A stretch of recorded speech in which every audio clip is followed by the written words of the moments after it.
Hello बच्चों, how are you. आज हम बात करेंगे शून्य कोटि अभिक्रिया जीरो ऑर्डर रिएक्शन की। इसमें हम जीरो ऑर्डर रिएक्शन की एक तो देखेंगे समाकलित वेग समीकरण, इंटीग्रेटेड रेट इक्वेशन।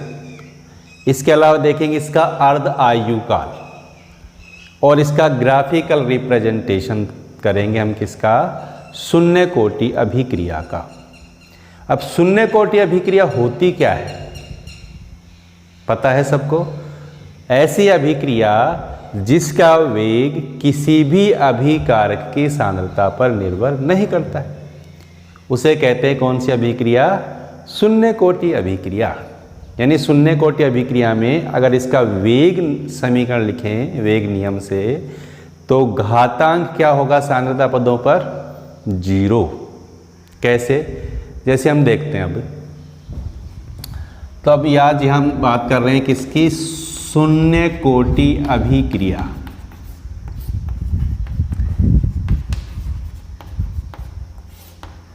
इसके लिए हम बात करेंगे पहले समाकलित वेग समीकरण देखेंगे हम।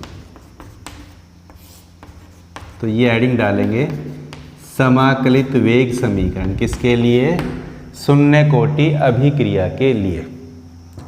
जैसे मान लीजिए ये कोई शून्य कोटि अभिक्रिया की समीकरण है, ए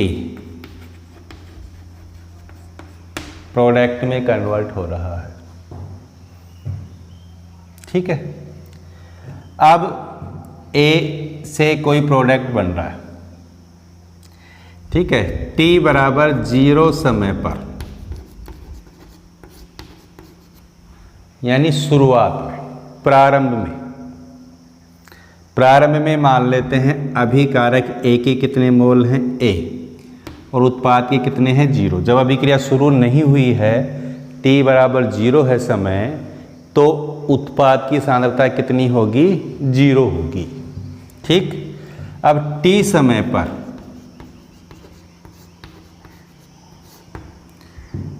पर, जब समय टी समय के पश्चात हम टी कोई समय होगा, उस समय पर मान लेते हैं ए के एक्स मोल उत्पाद में परिवर्तित हो जाते हैं, ए के एक्स मोल उत्पाद में बदल गए, तो उत्पाद तो कितना बन गया, एक्स, और यहाँ अभिकारक कितना शेष रह जाएगा, प्रारंभ में था ए, एक्स किस में बदल गई, उत्पाद में, तो अभिकारक की सांद्रता रह जाएगी ए माइनस एक्स, ठीक है। तो टी समय पर अभिकारक तो रह गया ए माइनस एक्स, उत्पाद बन गया एक्स।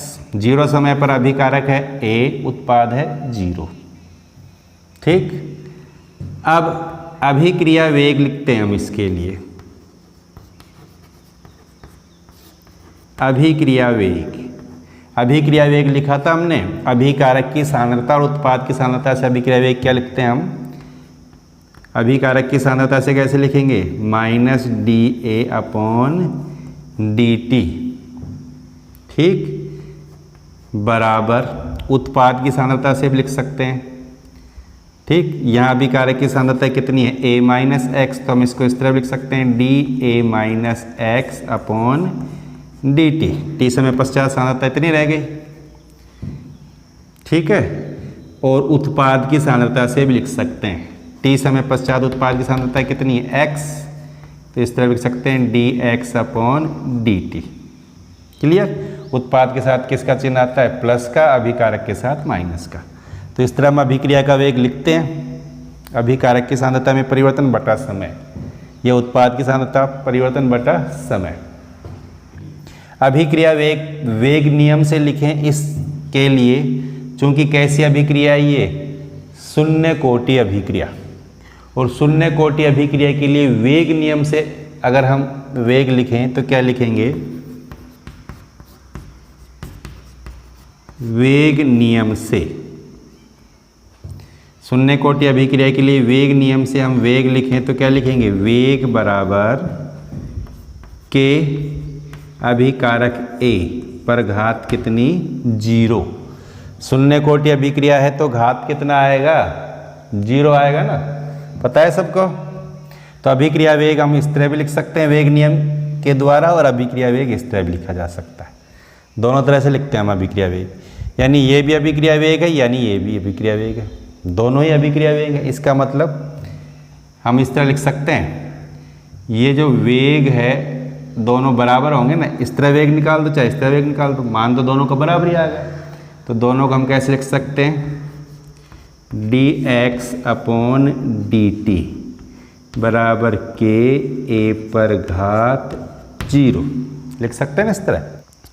देखो यहाँ हमने लिए उत्पाद dx अपॉन dt, अभिकारक की भी सांद्रता ली जा सकती है, dA अपॉन dt से भी कर सकते हैं, ठीक है। लेकिन हम यहाँ उत्पाद की सांद्रता से कर रहे हैं, चाहे उत्पाद की से कर लो चाहे अभिकारक की सांद्रता।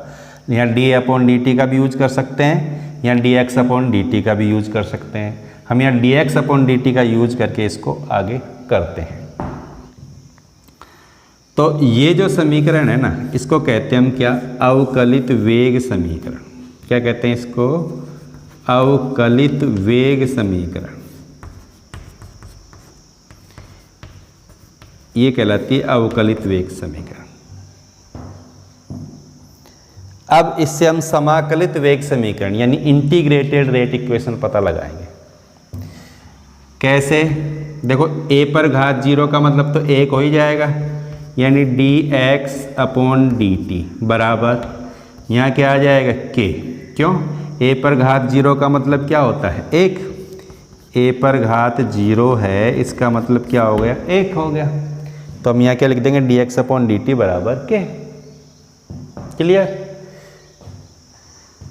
अब dx अपॉन dt इसको इस तरह लिख सकते हैं, dx अपॉन, इसको गुणा कर दें ये इधर आ जाएगा तो क्या हो जाएगा k dt, dx बराबर k dt, ठीक है। ये जो समीकरण है इसका क्या कर देंगे हम, समाकलन कर देंगे, dx बराबर k dt, इसका क्या कर दें, समाकलन। समाकलन करने पर यानी इंटीग्रेशन करने पर इसका समाकलन करते हैं dx, तो dx बराबर k कांस्टेंट है dt, ठीक है। अब dx का जो समाकलन होगा वो हो जाएगा x, ठीक है, k, और dt का समाकलन हो जाएगा क्या t, dx का तो हो गया x बराबर k t, और यहाँ एक स्थिरांक आएगा जिसको हम लिख देते हैं i को क्या कहते हैं यहाँ पर, समाकलन स्थिरांक, समाकलन स्थिरांक, ठीक है। तो x बराबर हो जाएगा kt प्लस i। अब i का मान पता लगाएं, i या स्थिरांक है, और i का मान जितना t समय पर होगा उतना ही t बराबर 0 समय पर होगा। तो प्रारंभ की दशाएं, प्रारंभ में i का मान क्या था वो देखेंगे अपन, और प्रारंभ में जो था वो अब होगा क्योंकि i क्या है यहाँ पर कांस्टेंट है। तो i का मान पता लगाने के लिए प्रारंभिक दशाएं आरोपित करते हैं।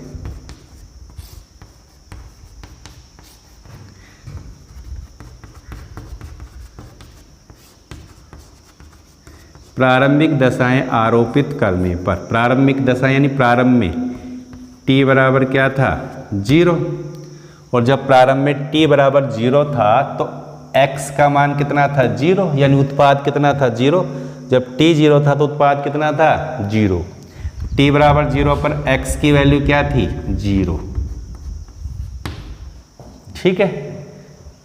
यहाँ पता लग रहा है हमें t बराबर 0 पर x बराबर 0 था, तो इस समीकरण में हम रख देंगे, ये जो समीकरण है इसमें रख देंगे, इसको दे देंगे हम समीकरण नंबर 2, और ये जो अवकलित समीकरण निकाली थी हमने इसको दे देंगे समीकरण नंबर 1, ठीक।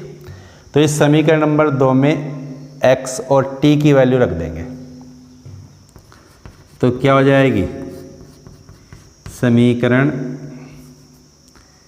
2 से t की वैल्यू रख दो, x की वैल्यू तो रख दी 0 यहाँ पर, तो k इंटू टी की वैल्यू भी 0 प्लस i, इसका मतलब क्या हुआ आई बराबर ये तो 0, के इंटू 0 का मतलब 0, तो आई बराबर क्या हो गया 0। क्लियर? आई की वैल्यू 0 आ गई। इस आई के मान को यहाँ रख देंगे समीकरण नंबर 2 में। समीकरण 2 में आई का मान रखने पर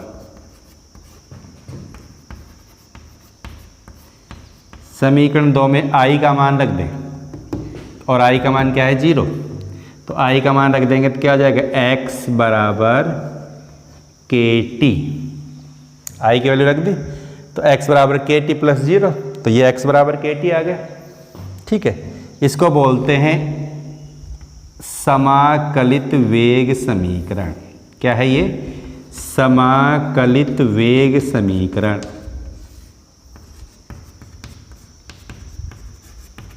या इंटीग्रेटेड रेट इक्वेशन कहते हैं इसको। यहाँ से हम k की वैल्यू पता लगाएं तो k बराबर किसके हो जाएगा?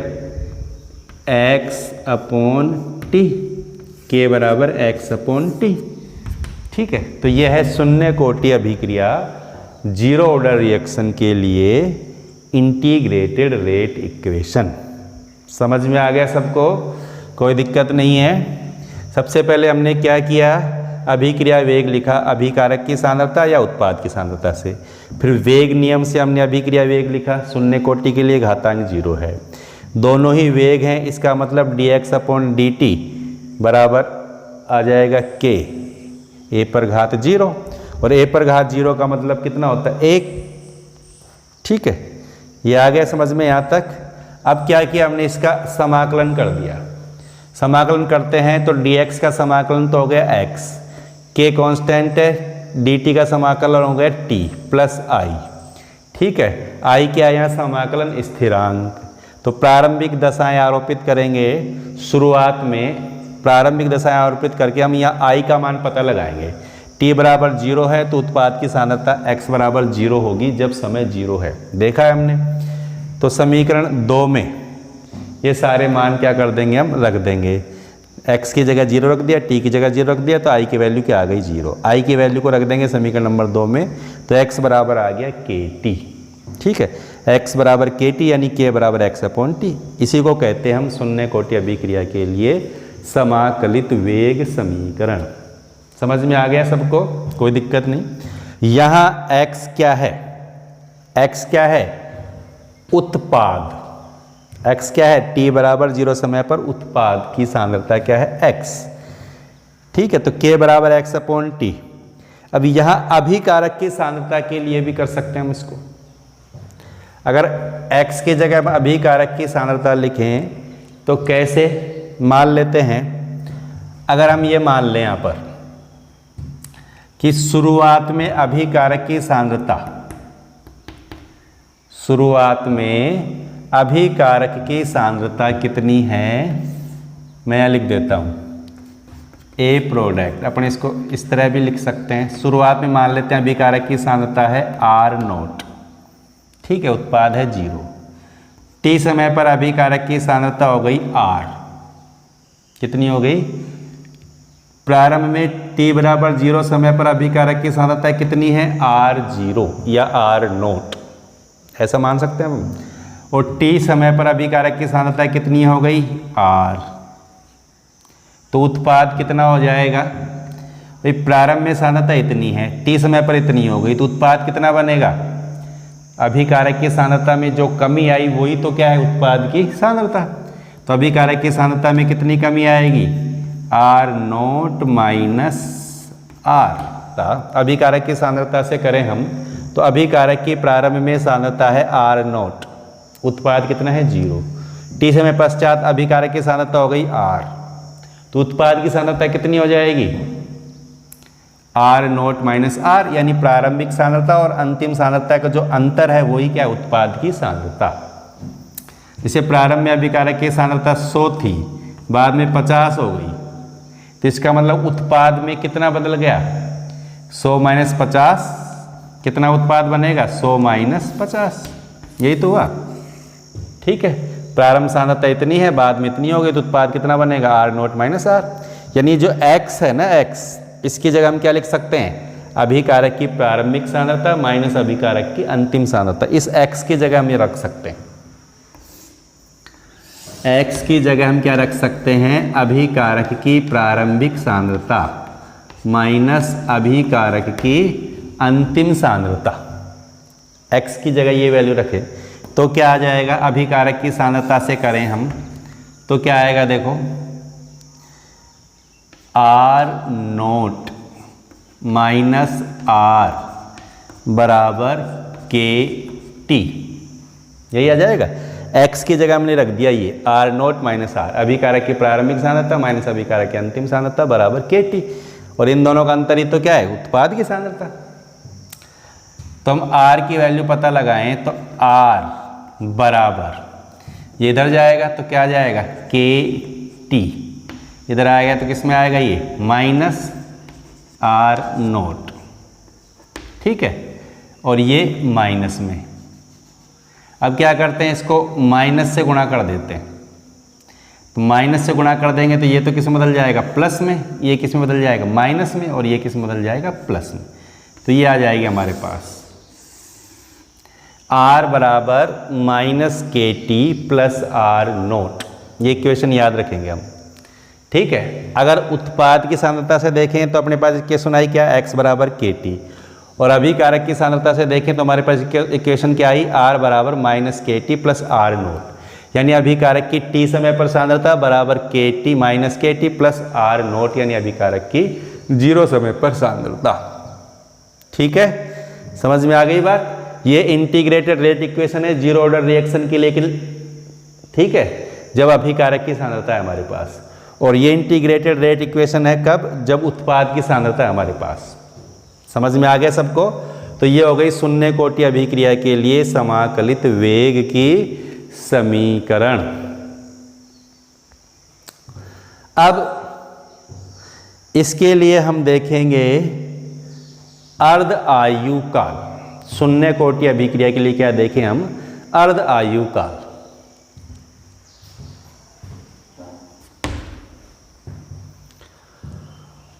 ठीक है, शून्य कोटि अभिक्रिया के लिए अर्ध आयु काल।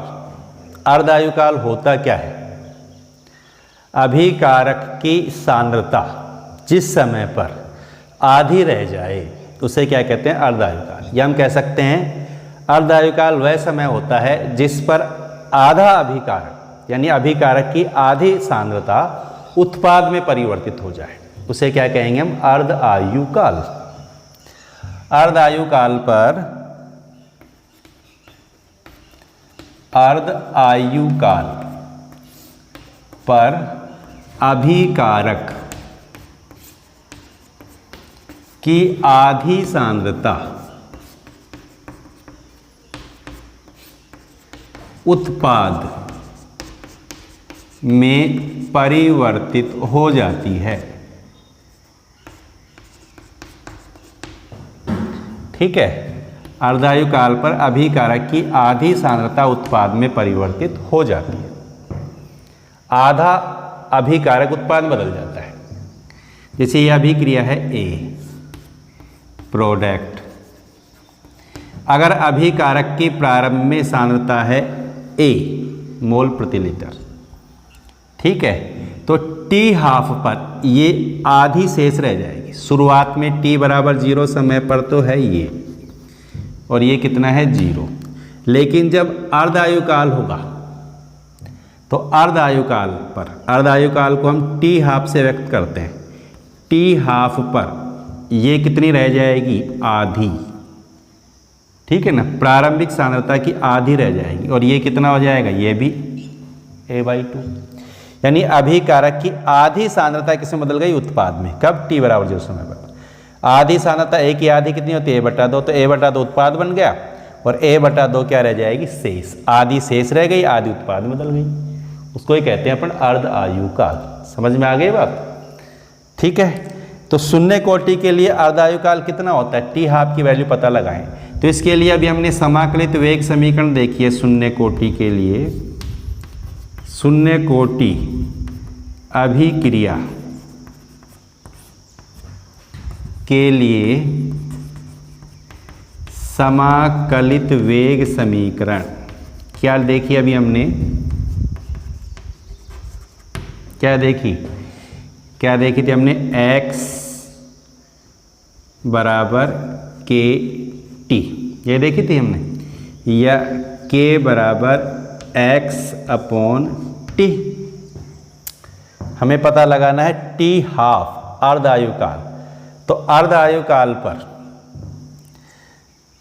ये जो x है यानी उत्पाद जो है वो कितना हो जाएगा, अभिकारक की सांद्रता का आधा।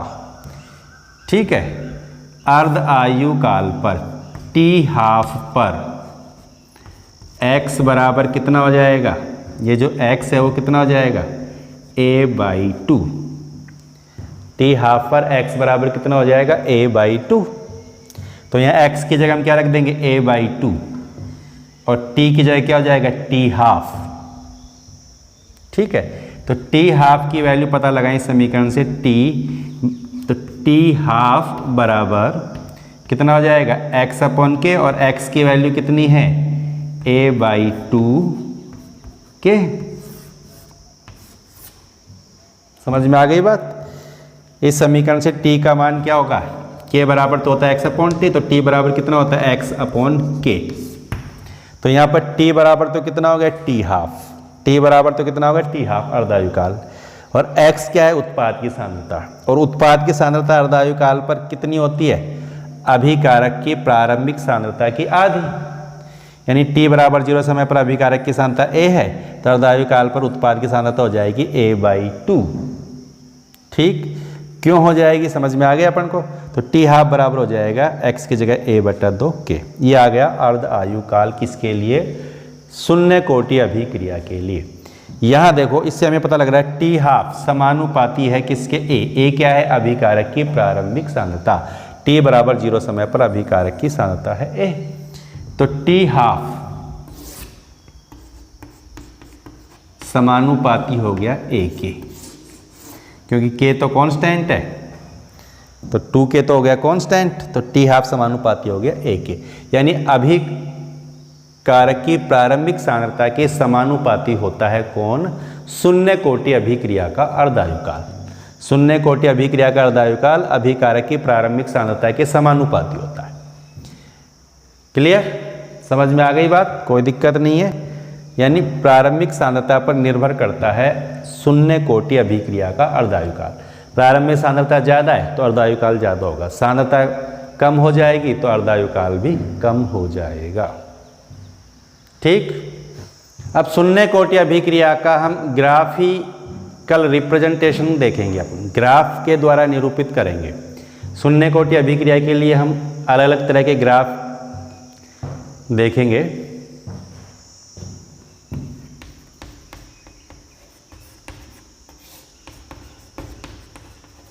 ग्राफीय निरूपण ये काम में आता है, क्योंकि एग्जाम में क्वेश्चन आता है, ग्राफ बना देता है।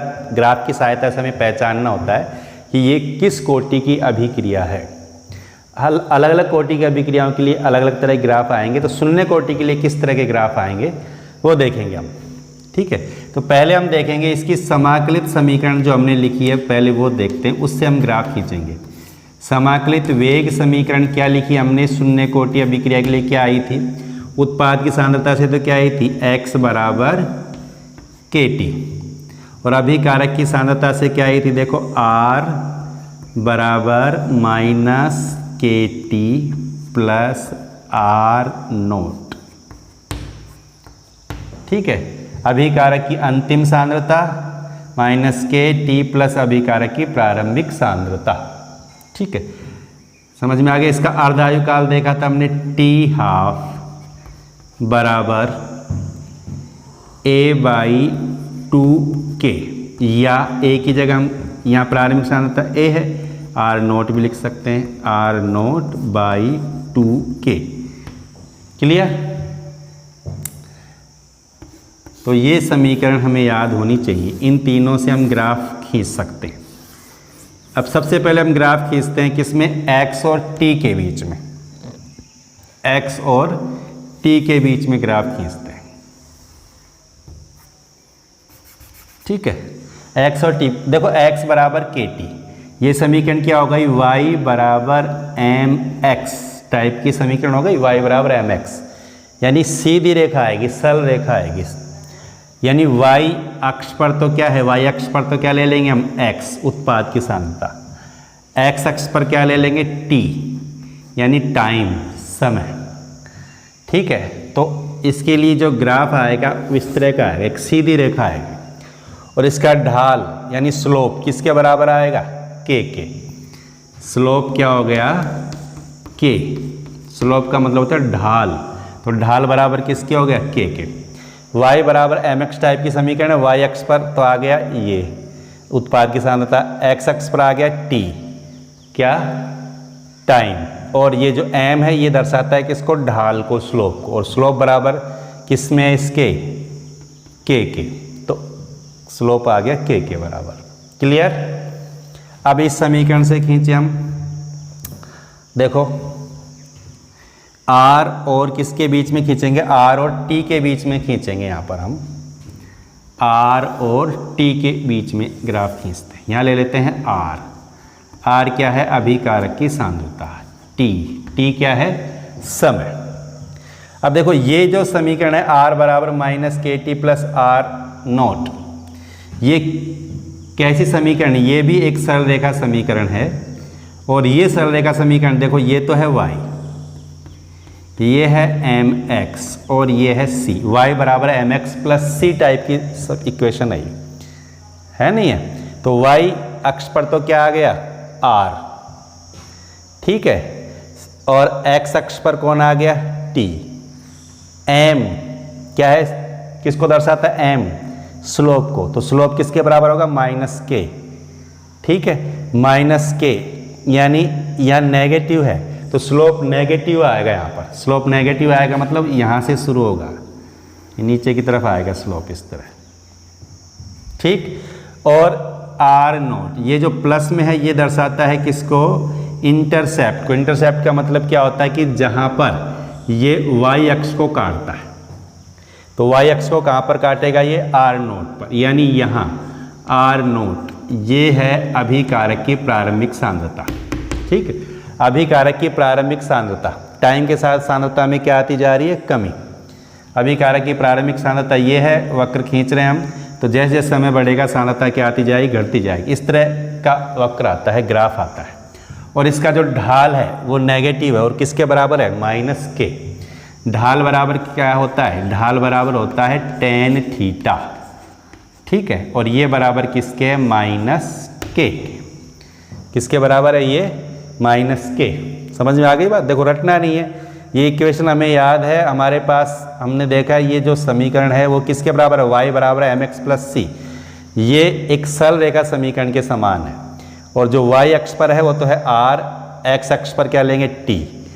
ठीक है, t के गुणा में m क्या है यहाँ पर, माइनस के, m किसके बराबर, माइनस के, जो क्या है स्लोप, और c यानी प्लस c का मतलब किसके बराबर, r नोट के। ये किसको व्यक्त करता है, जहाँ पर ये y अक्ष को काटेगा, r नोट। तो इस तरह का ग्राफ आएगा शून्य कोटि अभिक्रिया के लिए अभिकारक की सांद्रता और t के बीच में।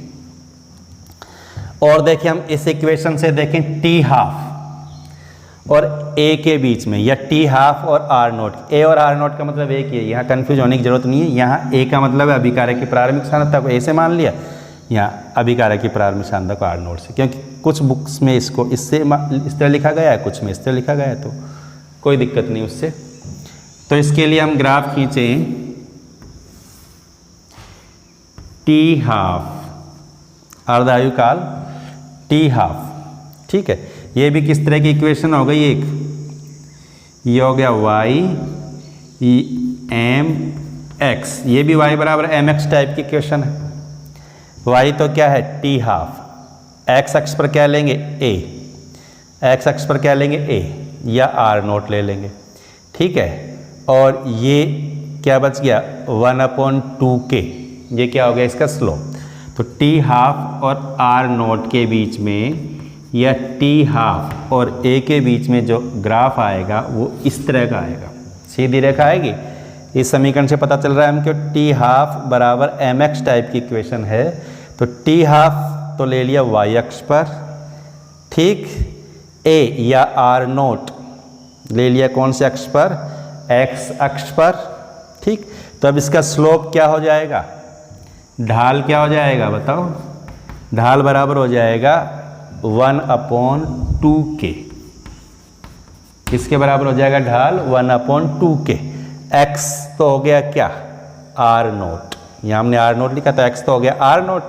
अब आर नोट के अलावा क्या बच गया, 1/2k, तो 1/2k क्या है, इसका ढाल हो गया।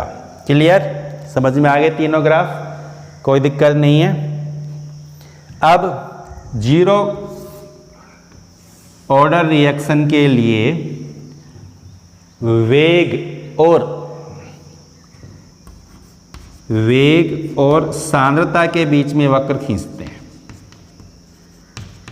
वेग और सांद्रता, अभिक्रिया वेग और सांद्रता किसकी है, ये अभिकारक की,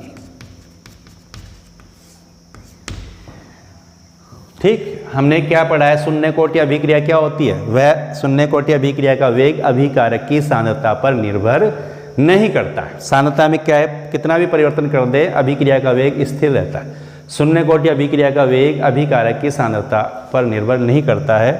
तो इसके लिए वक्र आएगा क्या, इस तरह एक सीधी रेखा आएगी, सीधी रेखा आएगी, सांद्रता में परिवर्तन कितना ही कर दें वेग में कोई परिवर्तन नहीं होगा, ठीक है। सांद्रता में कितना ही परिवर्तन कर दें वेग में कोई परिवर्तन नहीं हो रहा है। तो इस तरह का अगर ग्राफ आता है वेग और सांद्रता के बीच में, अभिकारक की सांद्रता के बीच में, तो वो शून्य कोटि अभिक्रिया होगी। तो ये सारे ग्राफ खींचे हमने किसके लिए, ये शून्य कोटि अभिक्रिया के लिए। एग्जाम में ग्राफ बना के देता है, कहता है ये किस प्रकार की अभिक्रिया है, इसको पहचानिए ग्राफ की सहायता से।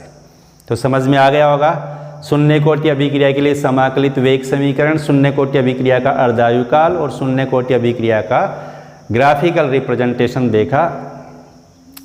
अब नेक्स्ट वीडियो में हम शून्य कोटि अभिक्रिया पर आधारित कुछ न्यूमेरिकल्स सॉल्व करेंगे, ठीक है। समझ में आ गया होगा आपको।